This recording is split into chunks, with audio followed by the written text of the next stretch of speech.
الحمد للہ رب العالمین والصلاة والسلام علی سید الانبیاء والمرسلین اما بعد فاعوذ باللہ من الشیطان الرجیم بسم اللہ الرحمن الرحیم قال اللہ تبارک و تعالی فی القرآن المجید والفرقان الحمید فاسألوا اہل الذکر ان کنتم لا تعلمون صدق اللہ مولانا العظیم وبلغنا رسولہ النبی الامین الکریم ونحن على ذلك لمن الشاهدين والشاكرين والحمد لله رب العالمين اللهم نور قلوبنا بالقرآن وزين أخلاقنا بالقرآن وأدخلنا الجنة بالقرآن ونجنا من النار بالقرآن إن الله وملائكته يصلون على النبي يا أيها الذين آمنوا صلوا عليه وسلموا تسليما اللهم صل على سيدنا ومولانا محمد عدد ما في علم الله صلاة دائمة بدوام ملك الله۔ تمام تعریفیں اللہ جل مجدہ الکریم کی ذات بابرکات کے لیے جو خالق کائنات بھی ہے اور مالک شش جہات بھی۔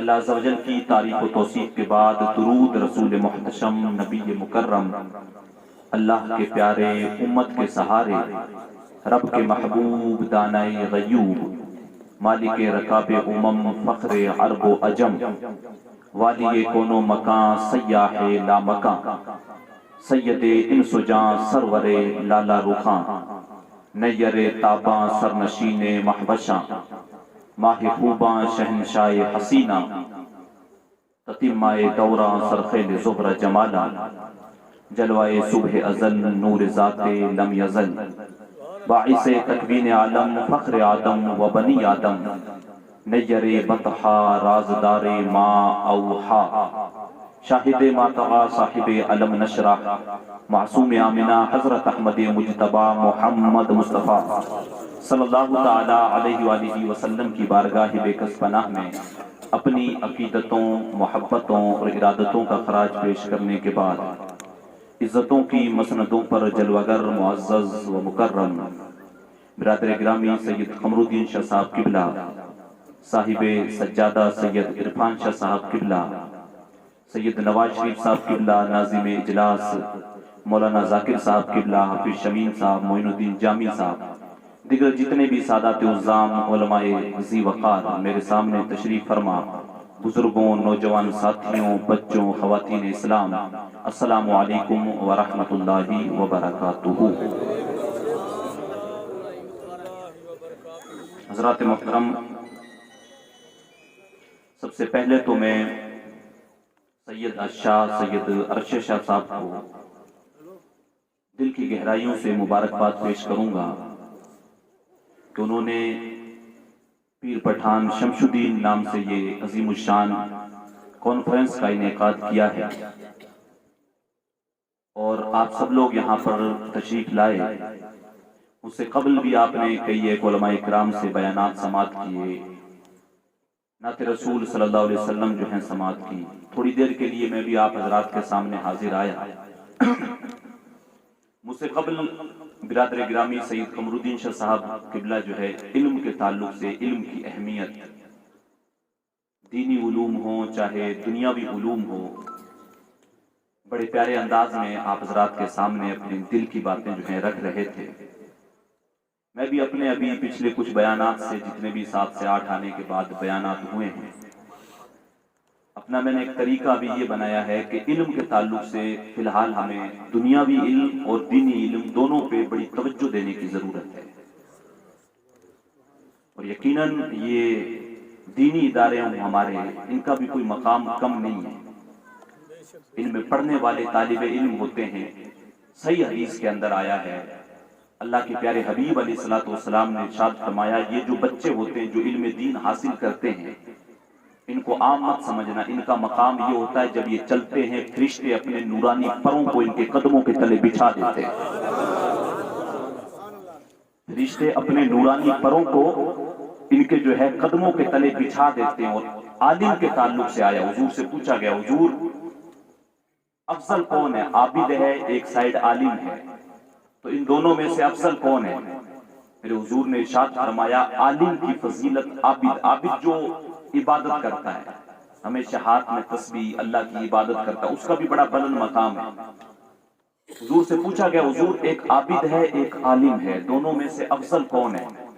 میرے حضور نے ارشاد فرمایا عالم کی عابد پر فضیلت ایسے ہی ہے جیسے میری فضیلت تم میں سے ادنا پر، تم میں سے جو سب سے جو نچلے درجے کا ہے اس پر جیسے میری فضیلت ہے اسی طریقے سے عالم کی فضیلت ایک عابد پر ہے۔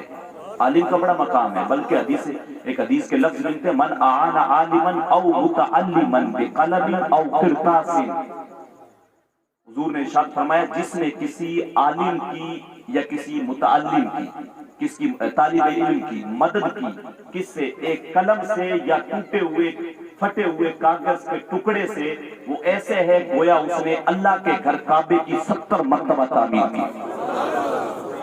یہ طالب علم کا اور عالم کا مقام ہے، بہت بلند مقام ہے۔ بلکہ حضور نے تو ارشاد فرمایا علماء جو ہوتے ہیں یہ انبیاء کے وارث ہوتے ہیں۔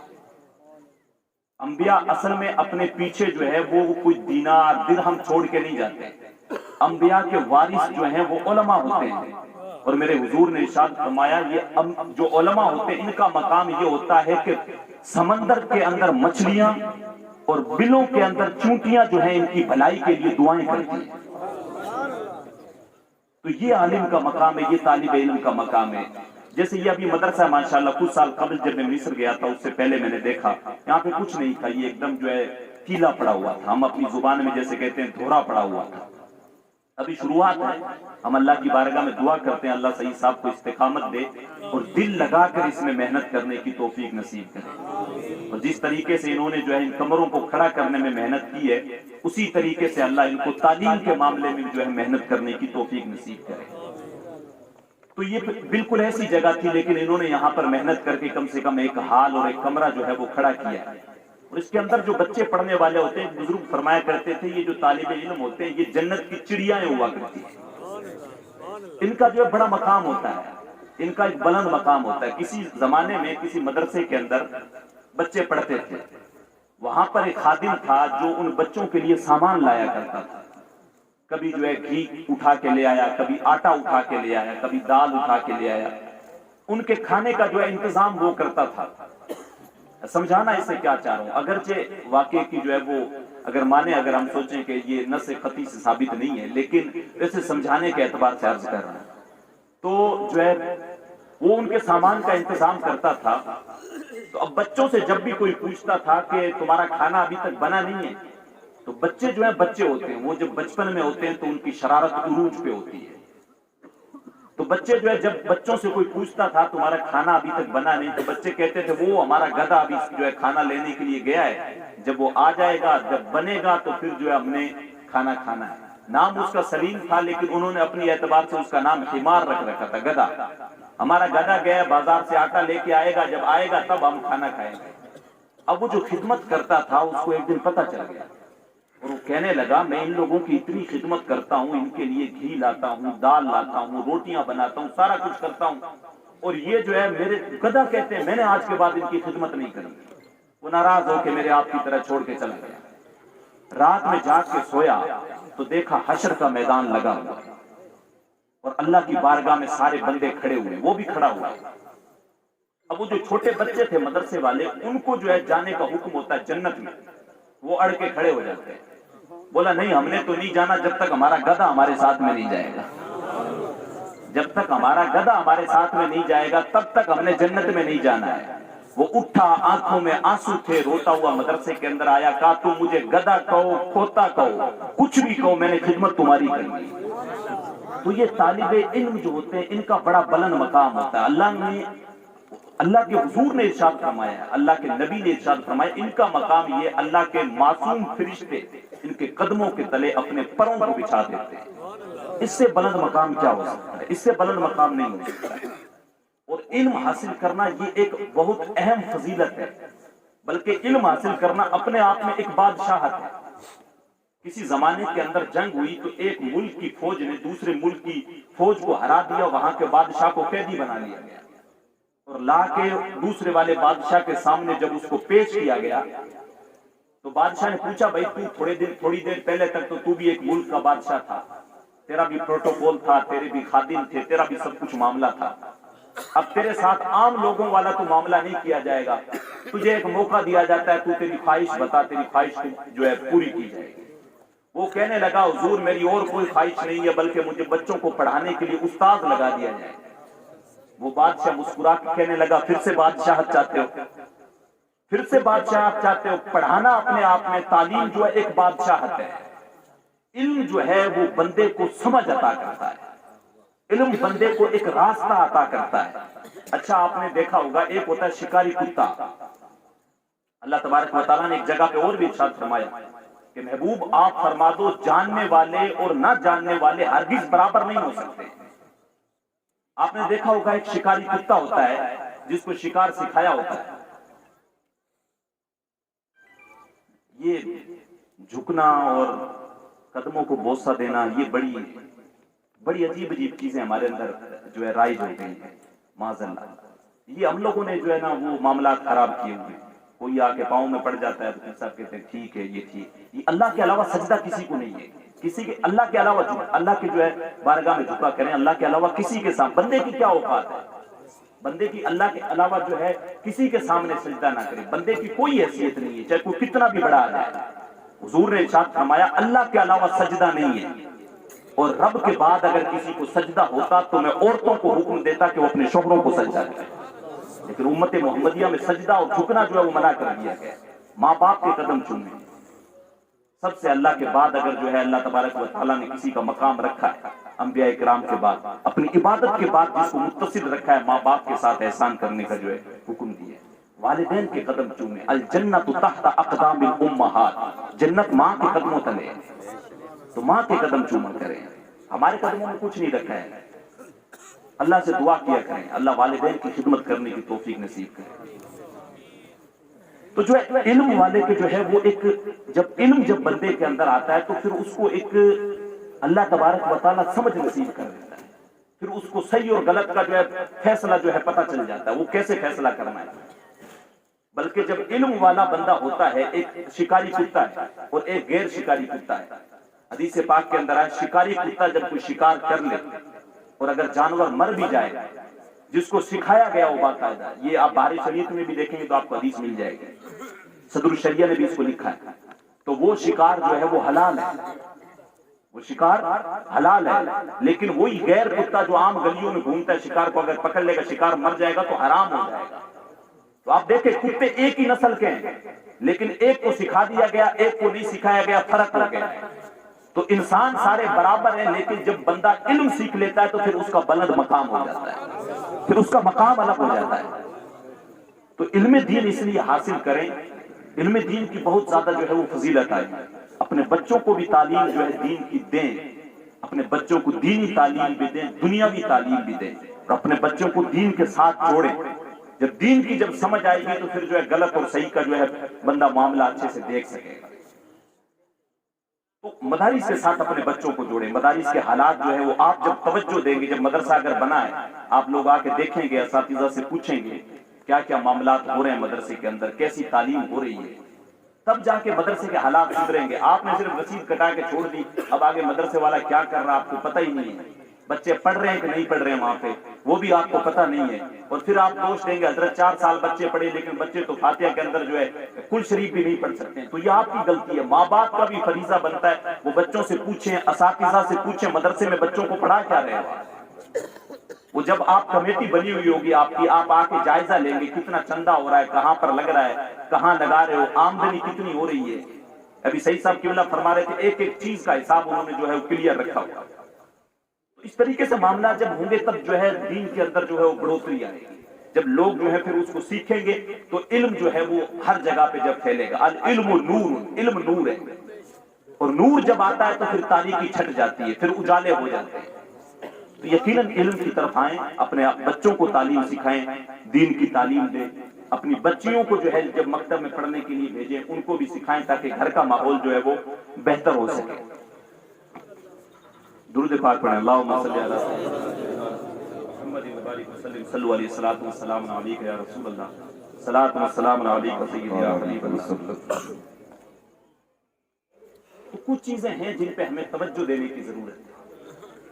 تعلیمی معاملے پہ دینی جو ہے علم ہو یا دنیاوی علم ہو, یہ چیز ہو گئی.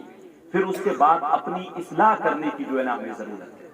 ایسی مجلس جو ہم نے سجائی ہے اس کا ایک مقصد یہ ہے کہ جائیں تو کچھ چند باتیں سیکھ کے آئیں, ورنہ پھر بارہا میں ایک بات کہا کرتا ہوں, آئے مجلس میں بیٹھے, پیر صاحب کے ہاتھ چومے, بیٹھے تھوڑی دیر باتیں سنی, پھر نمبر دیتے ہیں بہت سے حضرات, فلاں پیر صاحب نے تقریر بڑی اچھی کی تھی, فلاں والے نے اچھی نہیں کی تھی. میں کہا کرتا ہوں کانوں کے چسکوں کے لیے نہ سنا کریں بلکہ دل کے سامان کے لیے سنا کریں, دل کے لیے جو ہے وہ بیانات سنا کریں تاکہ اس پہ عمل کر کے اپنی زندگی کو سنوار سکیں. ورنہ پھر وہ ہمارے یہاں پہ روڈ کے اوپر ایک گاڑی گزرتی ہے جس کے پیچھے لکھا ہوتا ہے عقل نہ ہونا تھا موجہ ہی موجہ. پھر وہ والی بات ہے, پھر آپ آئیں 2 گھنٹے بیٹھیں بیانات سنیں سارے اور پھر نمبر دے کے چلے جائیں, صبح سے پھر زندگی واپس ویسی گزار رہے, کوئی فائدہ نہیں. بلکہ میرے حضور نے ارشاد فرمایا اغتنم خمسا قبل خمس, صحابہ کو نصیحت کی کہ 5 چیزوں سے پہلے جو ہے غنیمت جاننا. فرمایا شبابک قبل حرم, جوانی کو جو ہے بڑھاپے سے پہلے غنیمت جاننا. اس سے بعد کہ تمہارے پاس بڑھاپا آ گیا اور پھر جو ہے جوانی کے دن چلے گئے, اعضاء تمہارے کمزور ہو گئے, پھر تم اگر عبادت کرنا بھی چاہو گے تو عبادت نہیں کر سکتے. پھر تم اللہ کی بارگاہ میں سجدہ دینا بھی چاہو گے تو پھر سجدہ نہیں دے سکتے, کیونکہ اب جوانی چلی گئی, اب تمہارے اعضاء کے اندر طاقت نہیں رہی ہے. وہ میاں محمد بخش صاحب نے کہا تھا گئی جوانی تے آیا بڑھاپا, جاگ پیاں سب پیڑاں, ہن کھایاں کچھ کم نہ آون سونف جمین ہریڑا. پھر آپ چاہے کچھ بھی کھائیں, پھر بڑھاپا جب آ گیا, پھر گھٹنوں کے اندر جب کمزوری آ گئی, آنکھوں کے اندر جو ہے پھر استطاعت نہیں رہی دیکھنے کی, چلتے ہوئے ٹھوکریں لگنے لگی, تو پھر کوئی فائدہ نہیں ہے. پھر مسجد میں جانا بھی چاہیں گے مسجد میں جا نہیں سکتے ہیں. تو کہا گئی جوانی آیا بڑھاپا, جاگ پیاں سب پیڑاں, ہن کھایاں کچھ کم نہ آون سونف جمین ہریڑا. پھر کچھ بھی کھائیں, پھر میتھی والے لڈو بنا لیں, پھر کچھ بھی بنا لیں, پھر جوان نہیں ہونے والے. تو اپنی زندگی کو جو ہے سمجھیں, ابھی جوانی ہے, ابھی جو ہے وہ عبادت کریں اللہ کی, ابھی اگر کرنا ہے تو کچھ نیک کام کریں. پھر بہت سے حضرات کہتے ہیں حضرت پھر جب بچوں کی شادی کر لیں, پھر گھر بنا لیں, ایک بار یہ سارے معاملات سے فارغ ہو جائیں, پھر مسجد ہوگی, پھر ہم ہوں گے. یہ کون کہہ رہا ہے؟ بزرگ سے پوچھا گیا, بزرگ بیٹھے ہوئے تھے مجلس کے اندر, 4-5 پاس میں بندے اور بیٹھے ہوئے تھے. کسی سے پوچھا موت کے بارے میں کیا خیال ہے, تو ایک کہنے لگا حضرت فجر پڑھی ہے, پتہ نہیں ظہر پڑھیں گے یا نہیں پڑھیں گے. بزرگ کہنے لگے میری مجلس میں بیٹھے ہو, اتنی لمبی لمبی سوچ تمہاری. دوسرے والے سے پوچھا تمہارا کیا کہنا ہے, کہنے لگا حضرت زور پڑھی ہے, پتہ نہیں اثر پڑھیں گے یا نہیں پڑھیں گے. تیسرے سے پوچھا, کہا حضرت جو ہے اذان ہوئی ہے, پتہ نہیں نماز پڑھ پائیں گے کہ نہیں پڑھ پائیں گے. چوتھے سے پوچھا, کہا حضرت ابھی 1 رکعت پڑھی ہے, پتہ نہیں دوسری نصیب ہوگی یا نہیں ہوگی. بزرگوں نے کہا یہ سب تمہارے معاملات ہیں, لیکن میرا ماننا تو یہ ایک طرف سلام پھرا دوسری طرف پھرے گا یا نہیں پھرے گا. کیا موت اتنی نزدیک نہیں ہے؟ موت کو اتنے نزدیک سے ہم نے نہیں دیکھا ہے, تو پھر کیوں ہم جو ہے غفلت کے اندر زندگی گزار رہے ہیں. فرمایا شبابک قبل حرم, اپنی جوانی کو بڑھاپے سے پہلے غنیمت جان. پھر ارشاد فرمایا صحتک قبل سقمک, اپنی صحت کو جو ہے وہ بیماری سے پہلے غنیمت جان. جب فالج لگ جائے, چارپائی کے ساتھ جو ہے جڑ کے جو ہے پڑا رہے, پھر پیشاب بھی اندر, پخانہ بھی اندر, نہ پھر کوئی جو ہے صاف کرنے والا ہو, پھر جو ہے تو بیماری میں مبتلا ہو جائے. آج تیرے پاس صحت کے دن ہے, آج اللہ نے تجھے صحت دے رکھی ہے, آج تیری طبیعت ٹھیک ہے, آج تو چل سکتا ہے, آج تو مسجد جا سکتا ہے, آج تو تیرے پاس پیسے ہیں تو تو ان ہاتھوں سے غریبوں کی مدد کر سکتا ہے. فرمایا صحتک قبل سقمک, اپنی صحت کو بیماری سے پہلے غنیمت جان اور اللہ کی بارگاہ میں نیک اعمال کر لے. تیسری چیز میرے حضور نے ارشاد فرمائی غناءک قبل فقر, اپنی مالداری کو جو ہے وہ غریبی سے پہلے غنیمت جان لے. آج مال ہے, بندہ اوپر جب جاتا ہے تب دیر لگتی ہے, 40 سال 50 سال بندہ مال اکٹھا کرنے میں لگا دیتا ہے, لیکن جب اوپر سے نیچے آتا ہے تو کوئی دیر نہیں لگتی. بہت سے ایسے جو ہیں وہ بادشاہ ہوا کرتے ہیں, جو بڑے بادشاہ زمانے میں گزرے ہیں. صبح میں بادشاہ تھے, شام میں سوئے بادشاہ تھے, صبح میں اٹھیں کنگال ہو گئے, ہاتھ میں کٹورا آ گیا. تو اوپر جاتے ہوئے ٹائم لگتا ہے, نیچے آتے ہوئے جو ہے وہ ٹائم نہیں لگتا ہے. تو جو ہے یہ بندہ اپنی جو ہے ان چیزوں پہ غور کرنے کی کوشش کرے. شاید حاجی صاحب قبلہ تشریف لا چکے ہیں. نعرے لگائے, نعرہ تکبیر, نعرہ تکبیر, نعرہ تکبیر, نعرہ